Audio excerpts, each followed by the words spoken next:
Hello everyone. I have not done a video in a while. The last time I was on YouTube was on Sunday when I was doing the live stream with my father, but I have not done a video since last Sunday. And the reason is, well, there are multiple reasons as to why I haven't done a video since then. One is the area that I live in. Uh, the area that I live in got snowed in, like hardcore snowed in. And the infrastructure in the area is not designed for this kind of weather. And so for over 2 days, we had no water. And that really sucked. And it still kind of sucks because we're still recuperating from it. But it reminded me of something that I talked with you guys about a number of weeks ago. About maybe 2 or 3 weeks ago, I did a video in which I talked about the Armenian genocide, and I wanted to give you guys kind of a more familiar perspective as to how torturous the Armenian genocide was, just how horrific it was. And I said, imagine waking up one day and turning on the faucet and there is no water. Just imagine that. And then, you'll think, well, it's probably just a technical difficulty, they'll fix up the problem, but then the next day there's no water, and the next day there's no water. And then you find out that your area has been cut off from water because the state, the government, doesn't like you. And there was recently a new revolution, there was some regime change that went on, and there was a new government in place. And this government was populist, it was Masonic, it was sinister, it was absolutely contrary to the established government that was there before. And it ran on a populist, nationalistic platform. And it doesn't like you because of whatever group that you're a part of. And so you have no water. And you have no water because the government wants to kill you. Well, I kind of got a little sample of that. And I wasn't really completely surprised that it happened because this is something that I think about pretty much every single day. Sometimes I envy people who, I envy the types of people who are just content with going to work, getting off of work, having a beer with the boys, and then going home and just watching football and then going to sleep. Like, I could never live like that and be happy. I mean, I could work and all that, but the idea of just being content with working and then watching television, to me, is just, it's beyond my personality. Like, I have to read something, I have to learn something, I like to be creative, like, this is just part of my character. But sometimes I envy people who are like that because I'm constantly thinking about stuff. Like, I have difficulty sleeping because I'm constantly thinking about stuff. And so I was always thinking about, well, what would happen if the water got shut off? What would happen if we have food shortages and, we have water shortages and they have to cut off the water for certain areas and then, turn the water back on for those areas, but then they have to cut off the water for other areas to kind of balance things out. What would happen, Now, it was an interesting experience because I kind of got a chance to experience how it feels to live in countries where that is completely normal. I have a friend from Africa. He's an immigrant from Africa. I met him really in church, and we helped him out once we found out that he was an immigrant, and he had been pursuing to get a work visa, but he was having difficulty with that. We ended up paying a lawyer to represent him to the government so that he could get a work visa, and he's been living here legally ever since and actually prospering. Well, he was legal before, but the visa that he had at that time before getting a work visa, it was about to expire, so he was actually really concerned. But he's a good guy, but he's very observational. He's very observational. And I remember talking to him. I remember giving him a call yesterday and talking to him for about 2 hours or so. And he was telling me about how this is nothing, like the water shortages or the electricity going out and all this. He says this is really not that big of a deal for me because I'm from Nigeria, where people's power goes out all the time. Water getting cut off happens all the time because Nigeria's infrastructure is not built sufficiently enough to serve the whole population consistently, which is pretty disturbing and sad given the fact that the population of Nigeria is literally over 200 million people. And that is about 2/3 of America's population, because America has over 300 million people. Nigeria has about over 201 million people. The size of Nigeria is over twice the size of California. So imagine 2 Californias and plus some more. That's basically the size of Nigeria. And with a country of that enormous population and of that size, you would think that they would have enough resources and they would have enough of a means to have consistent electricity, but they don't. Everyone in Nigeria has a generator. Everyone in Nigeria is ready for either the water or the electricity to get cut off. And people in Nigeria are very, very angry at the government all the time.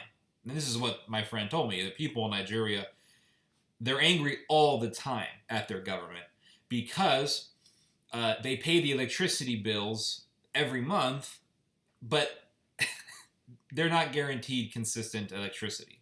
They're not guaranteed consistent lighting. So he wasn't really bothered by what was happening. And he said, I just turn on the sink.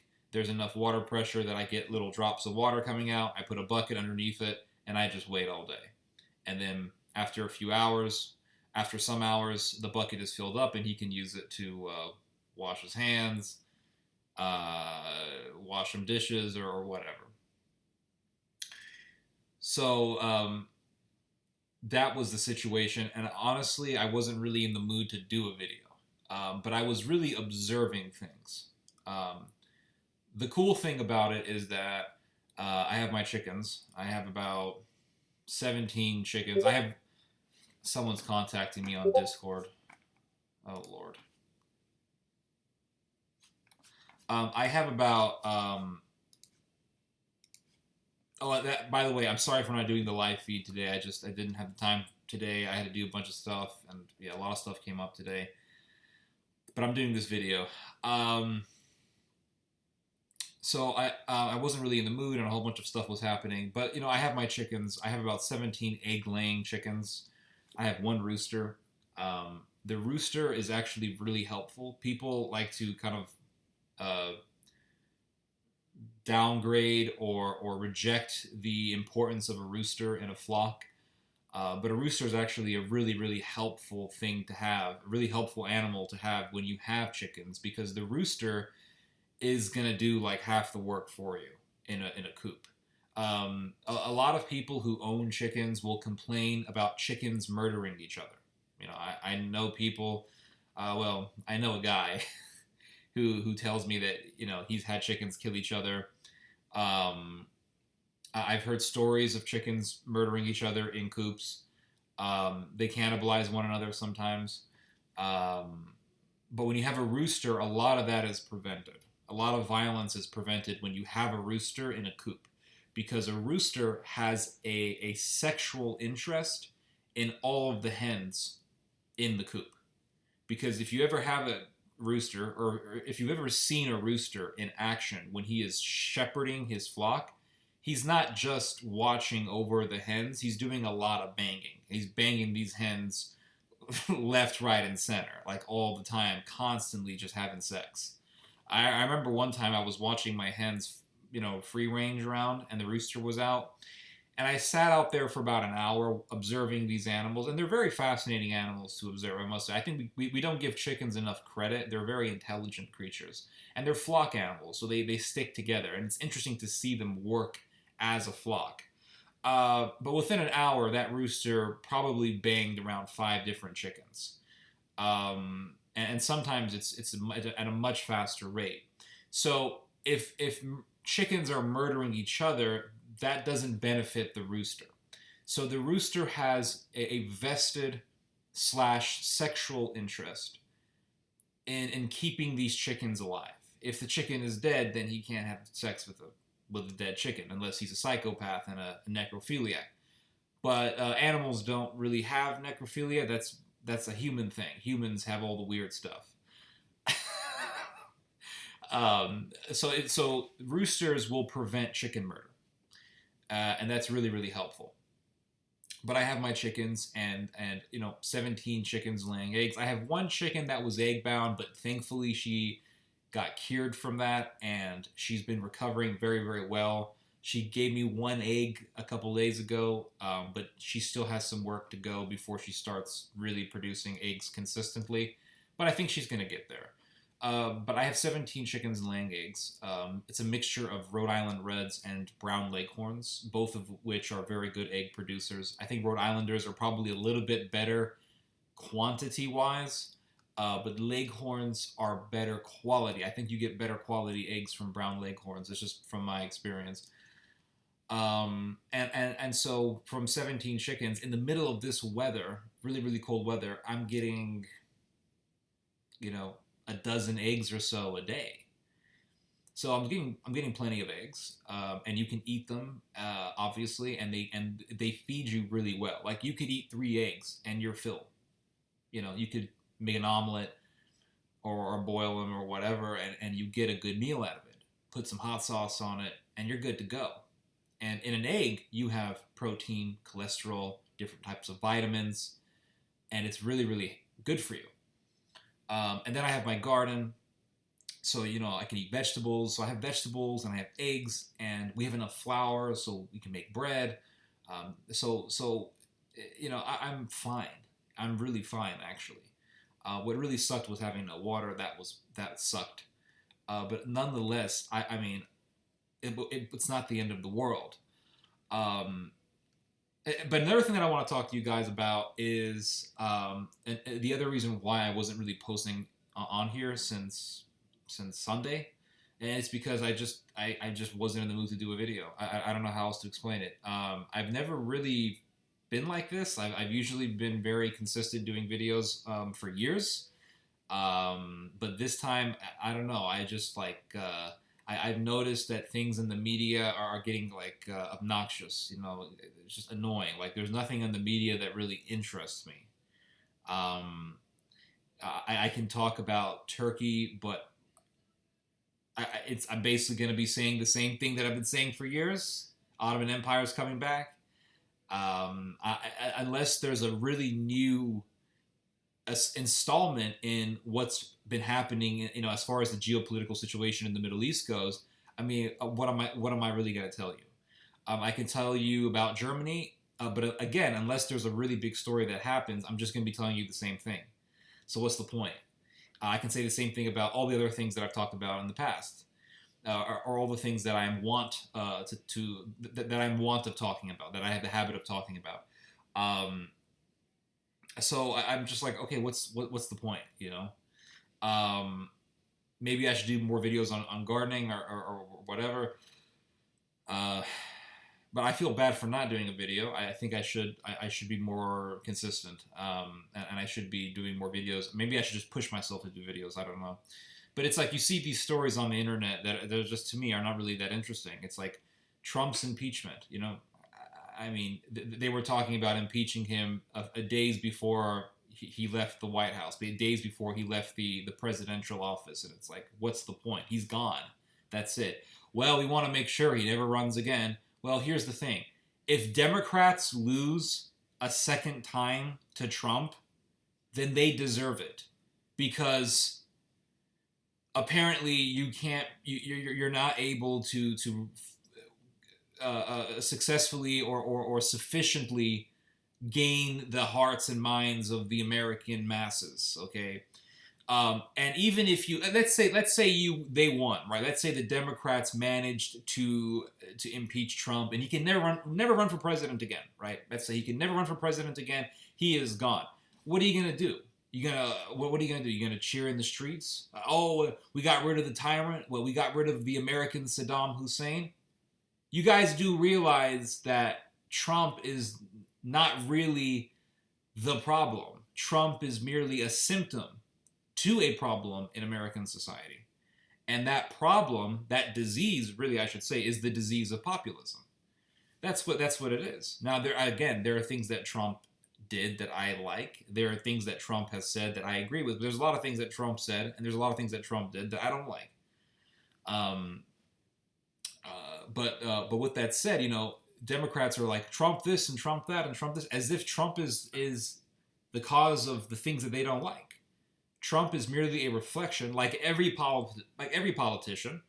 Trump is merely a reflection of something else. That's all he is. That's what a politician is. A politician, at the end of the day, is a representative of a huge or a substantial part of the American society. This is why we have a Congress. This is why we have senators and representatives, state representatives. It's because we need a certain number of politicians to represent political factions in the society.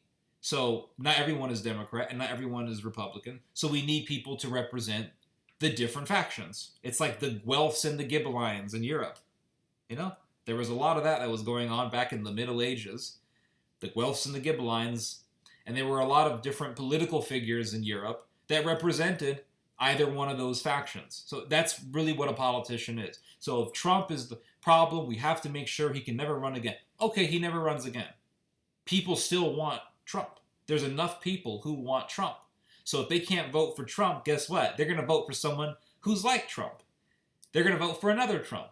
And that other Trump may be worse than Donald Trump, than the actual real Donald Trump. He may be more of a populist. He may be more of a nationalist. He may be more of a militarist than Donald Trump. So what is the point? Because the train has been set, my friends. This is why I don't really feel that enthusiastic about doing videos anymore. I'm still going to do videos, but I'm just being real with you. I'm not going to sit here. Like, there are people who put comments, right? And they're like, I noticed Ted is sad today. I noticed Ted, he looks kind of sad. He looks kind of... Because it's true, because I am. I'm tired of just, pretending in front of a camera. Because a lot of times, that's what making... See, people... Okay. We're going to get really real in this video, guys. People... Oh, man. Is my sound, really loud? Hold on. Try to lower it down a little bit. People have a lot of difficulty talking in front of a camera. Most people, I would say, have difficulty talking in front of a camera. They're like, how do I do it? How do you do it? How do you get in front of a camera? I remember I knew this woman. Oh, we're going to get... This is the flow of consciousness, guys, so we're not going to be staying on one topic. I remember years ago, I knew this woman. She was from Spain. And she was, decently educated. She spoke very good English. I mean, she lived in America for a good chunk of her life. And I remember telling her, I said, why don't you do a YouTube channel? And she's like, well, and all of a sudden, when you talked to her, when you met her, she was very confident and all this, confident woman, independent, confident woman. And as soon as I noticed talent, because I noticed that she had talent, and I noticed that she had some interesting ideas. She was decently informed. She read the news, and I said she was, good looking. And I said, why don't you do a YouTube channel? All of a sudden, all the insecurities come out. You can see it in her face. Oh, I don't know if I should do it. What would I talk about? What would I do? I'm like, well, you're talking to me right now. You have something to talk about. That's the thing that people don't understand. They think that doing a video requires writing a script and doing a lot of research, and sometimes it does require that because at times you're going to be doing videos on particular subjects that you may not be that informed about, so you have to inform yourself a lot about it, so you have to do your homework. It may be a story that is kind of complex, so you have to do your research on it prior to doing a video. But, we study things and we research things even when we're not doing videos, even when we're just living our daily lives. People read the news all the time, and they're not journalists. People read the news all the time, and they're not content creators or YouTubers or whatever. They're not bloggers. They just read the news to keep themselves informed, and then, when they're around their friends, they can, appear intelligent and have some political savvy to them, which is completely understandable. And so, just reading the news, that's to a great part, that's a normal part of people's lives, is reading the news and hearing the news. So if you can have a conversation with your friends, you can do videos. That's the thing. You can do videos. I remember Christopher Hitchens. I'm not a fan of him. He's passed away, but I was never a fan of Christopher Hitchens. But like anyone else, he said things that were true. There's no such thing as someone who just says lies all day. And Christopher Hitchens said something that was very true. He said that if you can talk, you can write. If you can have a conversation, you can write. And I think the biggest hindrance to creativity is an obsession with perfection. I think perfectionism truly is the enemy of creativity, and it's the enemy of us actually thriving in what we want to do. So, like the girl I was telling you about, she was talkative and she could tell you about this and tell you about that, and she could talk for hours. And I said, "Why don't you do a YouTube video?" Oh, insecurity comes out. Why? Because they think if I'm going to present myself to the public, I have to be perfect. And that fixation on perfectionism, and I suffer from this as well. I'm not exempt from this at all. I'm not immune from this at all. But that fixation on perfectionism, that is what hurts you. And in our pursuit to be perfect, we end up making mistakes. That is the funniest thing. That's the most ironic thing about human nature. That's one of the most ironic things ever that I've ever experienced about being a human, is when I want to be perfect, guess what happens? I mess up. Because you're going to mess up no matter what. But you mess up even worse when you want to be perfect. Because when you want to be perfect and you're really trying hard, people can see it. And you can see it. You're not blind to what you're doing, and the problem is that when you want to be perfect, you become super self-conscientious, and that self-conscientiousness, man, you feel it. It's like feeling the sun on your face. It's just making you sweat. That's what that feeling is like. And then when you mess up, it looks even worse, because like you're trying to be perfect and it's so obvious that you want to be perfect, and then you mess up and it looks even worse on you. Whereas if you understand you're going to mess up and you accept the fact that you're going to mess up and you're not perfect and you're never going to be perfect, you'll never be perfect. Once you accept that and you get in front of a camera or you're writing something or whatever you're doing and you're just doing it and then you mess up, you can brush it off. Well, I expected this to happen. And you're relaxed. And you feel relaxed and you can see that you're relaxed and you don't have a care in the world. And those around you, when they look at your work, they feel relaxed looking at your work, because they know they can feel what you were feeling when you were doing that creative work, whatever that may be. You can see this in writing. When you read certain people's work, you can always tell kind of what that person was feeling. Like, this person obviously didn't want to write this chapter. I could tell he really enjoyed writing this particular chapter. I can tell by the creativity. I can usually tell when a book has been ghostwritten. Because usually when the sentences are really short or they're like super dry, that's a sign that it's been ghostwritten, because the person who's hired to write the book, he has almost no interest in the subject. He's just doing it for a paycheck. I can tell when I'm reading a book that this person really enjoyed writing it. This person was really into the subject. Like, for example, years ago when I read René de Chateaubriand's book, The Genius of Christianity, depending on the translation, sometimes it's been titled The Beauty of Christianity, which I think is a more fitting title. But other translations will render the title as The Genius of Christianity. Regardless, But when I read that book years ago, I could tell immediately that Rene de Chateaubriand truly was into writing this book. He was immersed in the subject. You can just tell. You can absolutely tell what a person was feeling when they were doing whatever creative thing they're doing. I can say the same thing about music. Like, I can listen to Antonio Vivaldi and I could tell Antonio Vivaldi was super into this piece of music. He was really into this piece of music, when he was making the seasons, the four seasons, or when Vivaldi, when I listened to Vivaldi's Opus 3, which in my opinion is Vivaldi's best work. Like, everyone talks about the four seasons, but no one talks about his Opus 3. Vivaldi's Opus 3 to me is his most beautiful piece of work.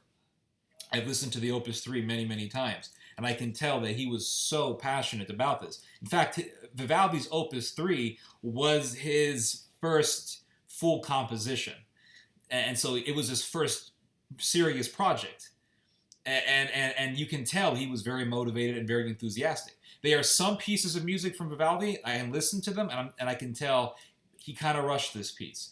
Maybe he wasn't really into it. In those days, they had to pop out music fast. They had to keep popping out music to remain relevant and to get paid, to make money.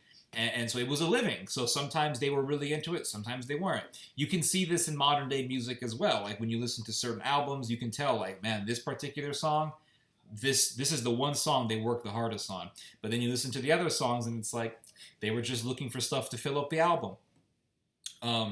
So people think that it's so difficult to do a video. It's so difficult to talk in front of a camera. The reality is that once you just accept the fact that you're going to mess up, two things I would say.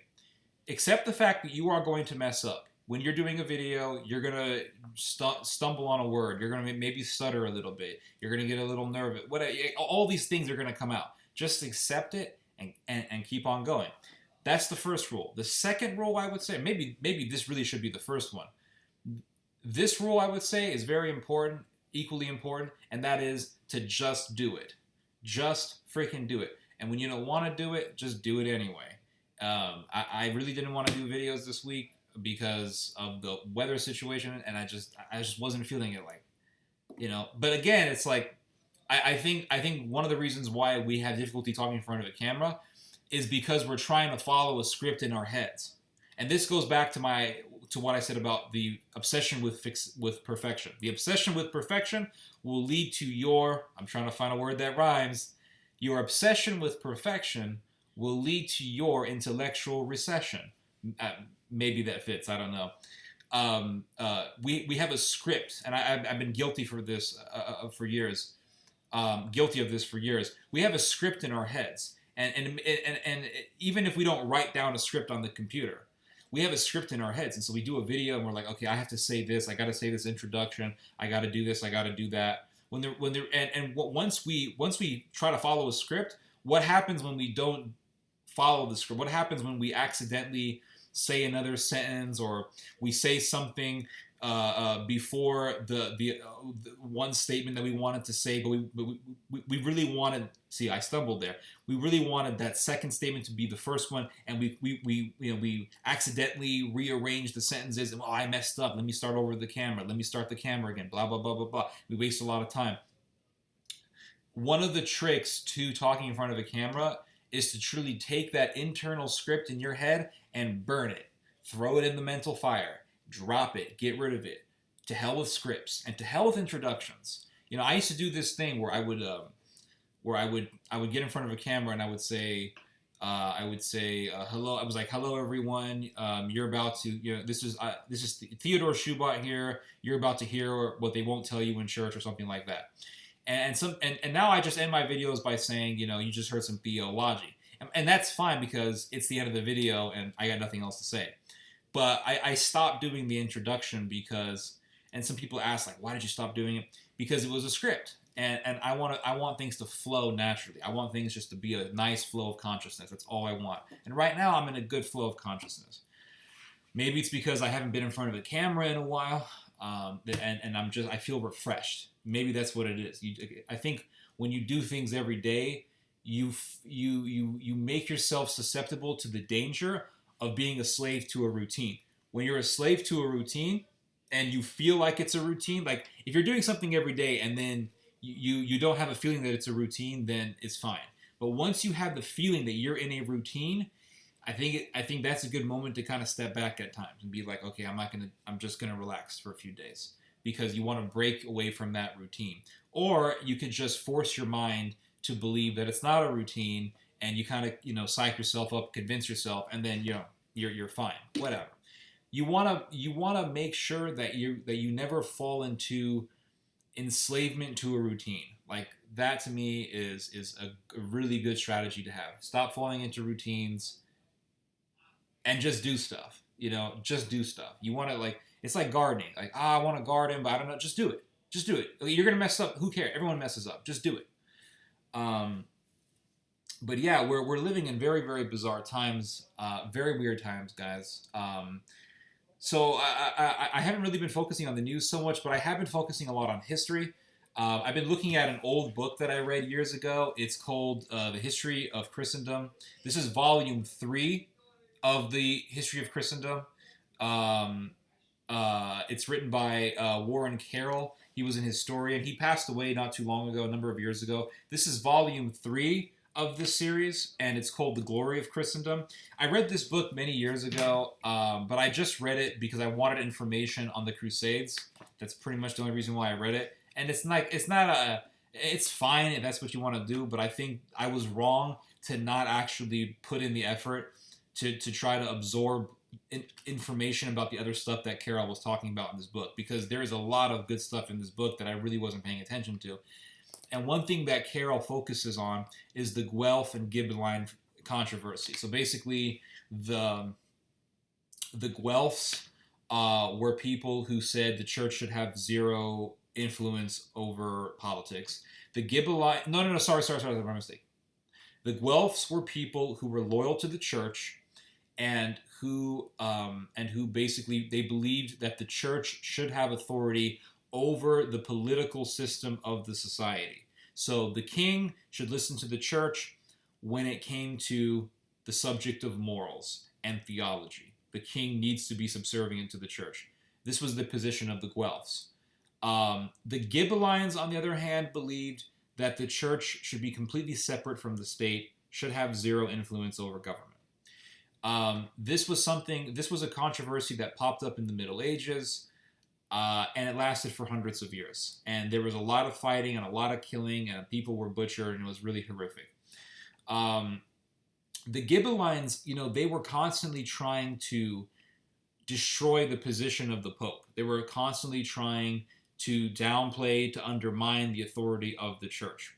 There was a guy by the name of Cola di Rienzi. I wrote a 6,000 plus essay on Cola di Rienzi. I'll put a link on the bottom so you guys can read it. And Cola di Rienzi is considered, some people say Cola di Rienzo.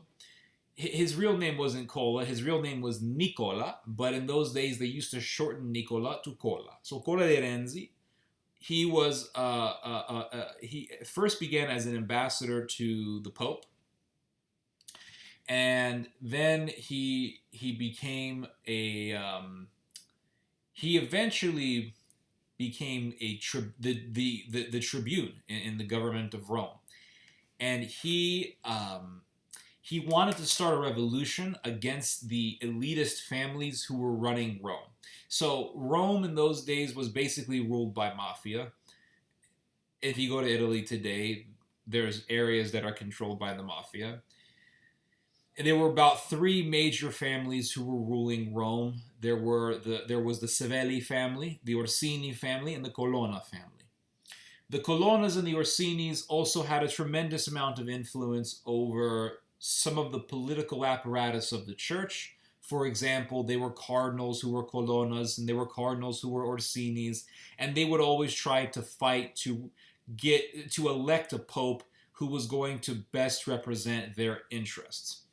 And then, of course, you had the French cardinals, specifically from the French area of Gaston, who wanted to elect a French pope. And there were these constant tensions between the French cardinals and the Italian cardinals. And this was really the reason for the Avignon papacy. the Italian French racialist tribalist tensions was becoming so great that the Pope, who was French, decided to go to France and get away from Italy.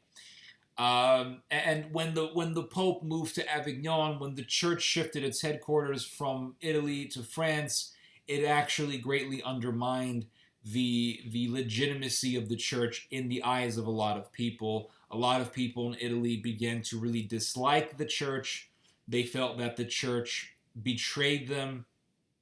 In fact, some people were so spiteful that because the Pope was no longer in Rome, they actually converted the Basilica of St. Peter into a cattle house where they would have their stables and their goats and their chickens and horses and things like that. And this actually did happen, which is pretty ironic because when you go to St. Peter's Basilica in Italy today, it's actually a very awe-inspiring and gorgeous piece of architecture. It's a very beautiful and spiritual place.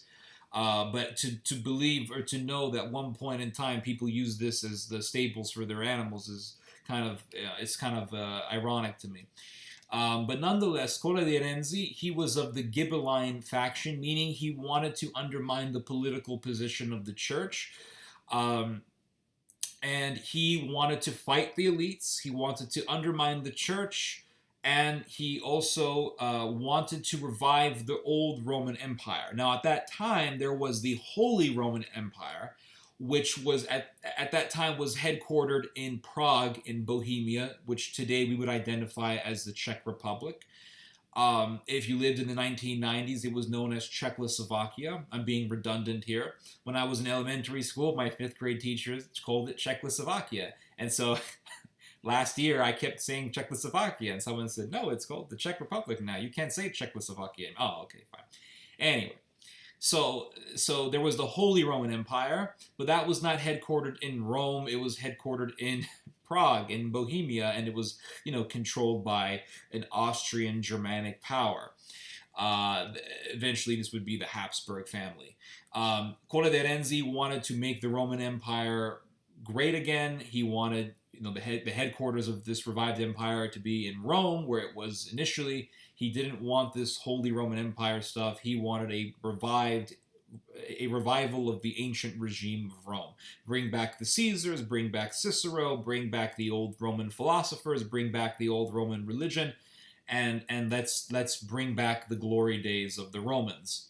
A lot of people in Rome really resonated with this. They really were very, very happy about this. All of the elites in Rome, the Colonnas, the Orsinis, they fled the city naturally because they were afraid of mobs murdering them. And so Cola di Rienzi ruled Rome as the tribune of the city. He believed in the creation of a sacred Italy. These were his words. So here we have a very powerful political figure trying to undermine the church. We have someone who is trying to utilize populist politics against the elites. And we have someone trying to revive some sort of old glory days of ancient past. And this is in the Middle Ages. So if you look at what we're seeing today, we're seeing what? The rise of populism. We're seeing the fact that nobody really listens to the church anymore. No one really cares about what the Pope has to say. We see the scandal of the church. Back in the day, it was the Avignon papacy. Today, the scandal is the reality of pederastic predators in the priesthood, and also the fact that the church has become the way it has presented itself. It's made itself into something of a joke and more of a figurative institution than anything else. So people don't even listen to the church anymore. We are living in the Middle Ages. We have a plague. Back in the day, during the Avignon papacy, you had the Black Plague. Now, the Black Plague was certainly worse than coronavirus. But nonetheless, I think it's very, very possible that something worse than coronavirus will come up. So we are seeing the rise of populist politics being used against established political institutions. So we're seeing populism, we're seeing nationalism, we're seeing people talking about going back to some glory day.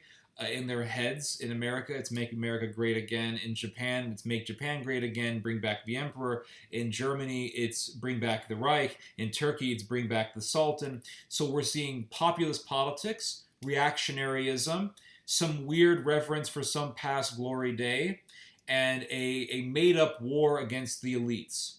We're living in the Middle Ages, everyone. Now, you could say, well, we're living in the 20th century. Yeah, you're right. But at the same time, Cola di Rienzi was like an old Mussolini. In fact, Cola di Rienzi, just like Mussolini, was assassinated by a lynch mob, just like Mussolini was. Cola di Rienzi was, he was loved at one point in time, but he ended up being a tyrant, just like Mussolini. And so the mob murdered Cola di Rienzi in the street. The mob lynched and killed Mussolini in the street. Very similar histories. Richard Wagner, the famous pagan, racialistic composer, wrote a composition called Renzi in dedication to Cola di Rienzi, and it was on the life of Renzi. And this was a piece of music that greatly influenced Adolf Hitler. In fact, Adolf Hitler played the overture of Renzi. He would play parts of Renzi during his campaign speeches in Munich. He would play the music. He would play Renzi during his meetings with his fellow pan-Germanists. Renzi always influenced Adolf Hitler. Even when he was ruling the Third Reich, it had an influence on him. And Hitler saw himself as a modern-day Cola di Rienzi. So really, the almost like the archetype of this sort of thing can be traced back to Renzi, Cola di Rienzi. So we're living in the Middle Ages. That's what I'm going to say about that. We are living in the Middle Ages. Truly, history rhymes. It rhymes, guys. So anyway, that is my ramblings for today. I rambled a lot today because, you guys haven't seen me in a week, so I better give you guys a big video. And that's the least that I can do for you guys. So I hope you guys have enjoyed this video. I apologize for not doing the live stream today, but definitely we will be doing a live stream on Sunday with my father. And yeah, that's it. You guys just heard some theology. God bless.